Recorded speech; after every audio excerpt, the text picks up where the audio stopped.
Alors, la suite du cours, la partie entre les deux. Donc, en fait, ici, on va avoir simplement une formule importante hein, que vous pouvez encadrer en rouge, puisque c'est quasiment la seule formule à apprendre ici, hein, qui est que 4 tiers fois pi fois le rayon au cube. Cette formule un peu particulière, et ben, ça va nous donner le volume ici d'une boule. Donc, ça veut dire calculer le volume, ce qui est à l'intérieur. Donc, c'est des choses qu'on retrouve dans les brevets.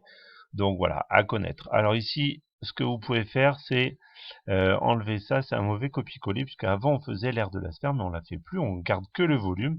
Donc du coup ici, le volume de la boule est de 12 km par exemple. On peut imaginer une boule de 12 km. Dans ces cas-là, on fait tout simplement 4 tiers fois pi fois 12 au cube. On prend sa calculatrice et ça nous donne environ, hein, bien entendu ici, 7238 km cubes.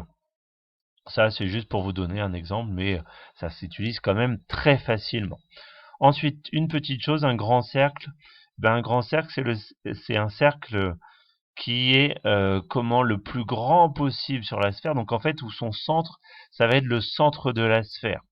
D'ailleurs, vous allez retrouver ça dans la vidéo qui est en quatrième partie de ce cours. Alors ensuite, on a les exercices. Ici, vous devez choisir à chaque fois si ce sont des boules ou des sphères. Donc, à vous de savoir, hein. Je rappelle que tout ça, c'est dans le cours si on a un doute. Et puis, j'ai mis aussi l'exercice 4. Donc, on va aller à l'exercice 4. L'exercice 4 ici, avec deux choses.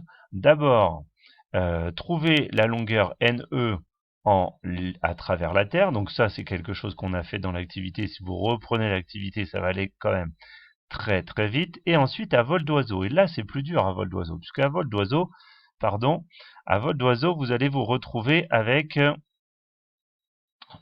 cette chose-là à calculer. Alors cette chose-là, elle paraît super compliquée. En fait, cette chose-là, c'est autre que un cercle ici. Donc c'est un cercle alors ici que j'aurais pu faire en pointillé. D'ailleurs, c'est plus très droit. Et on va en prendre qu'un morceau de ce cercle. Donc d'abord calculer le cercle, enfin, le périmètre de ce cercle, et ensuite ce petit morceau. Donc